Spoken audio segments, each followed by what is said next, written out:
Let's talk about divorce. If you're divorced or going through a separation agreement, you don't have to feel alone.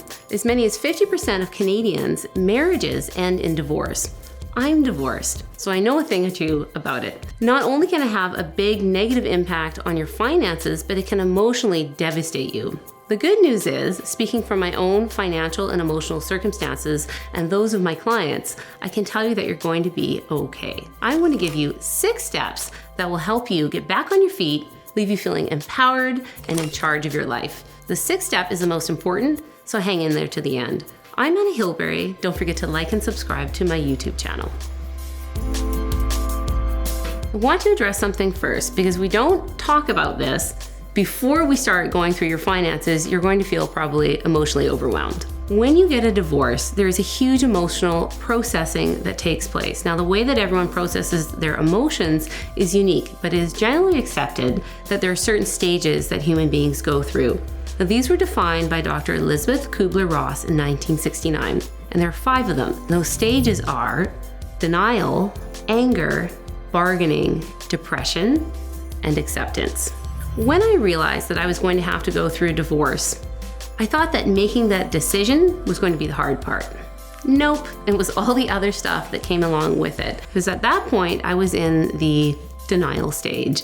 And when I talked to people and ran into people and they said, "Hey Anna, how's it going? How are you and your husband?" And I had to say, well, we're getting a divorce. I initially felt humiliated and embarrassed. I felt like I'd failed. But sometimes when there's 2 people in a relationship, it doesn't matter how hard you try, things just sort of happen. And had I known that there was a processing of how I would go through my emotions, I think that would have been hugely beneficial for me. Because in the end, I realized at the acceptance stage that getting a divorce was completely okay, and it was actually a good thing, and that I was going to be just fine.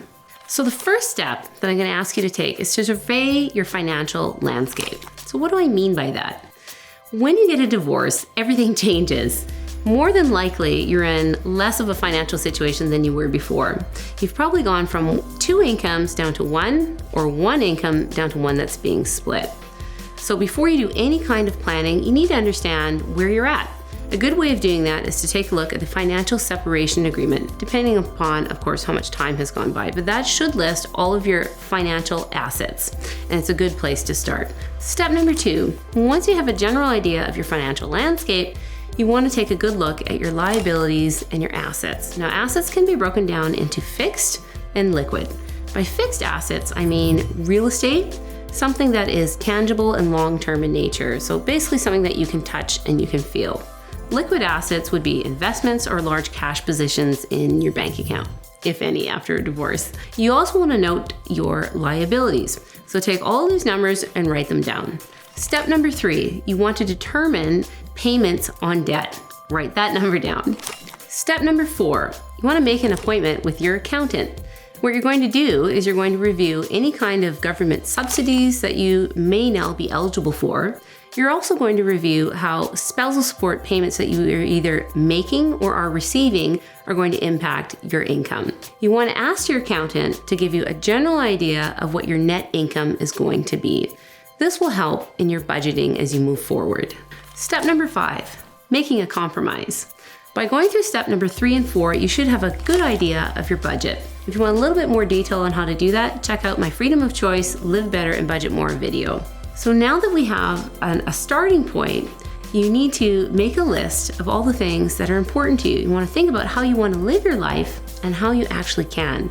Sometimes that new reality can be a little bit challenging. I'm going to give you an example. I had a client who was in what she would describe as a toxic relationship. After she got a divorce, which was a good thing, and the dust settled, she realized that she was in a reduced financial circumstances. See, her husband had made more than twice her income, and even with the spousal support, she still could not afford to live in a big, beautiful home that she was used to.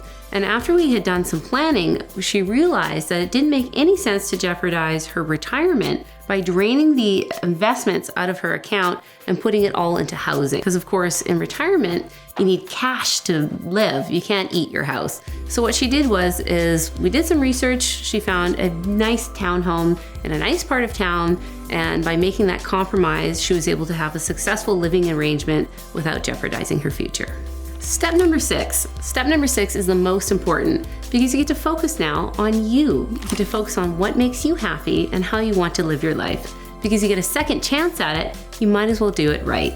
And you get to think about your dreams, your goals, and your aspirations. If there's only one person steering the boat, it's a lot easier to steer it in a direction that makes you happy.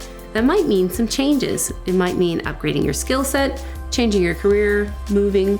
Whatever it is, now's the time to focus on you. Knowledge is power. Understanding and being in charge of your finances makes you feel empowered. And when you empower yourself, you feel amazing. I'm Anna Hilberry. I hope this has been helpful for you. Thank you for listening.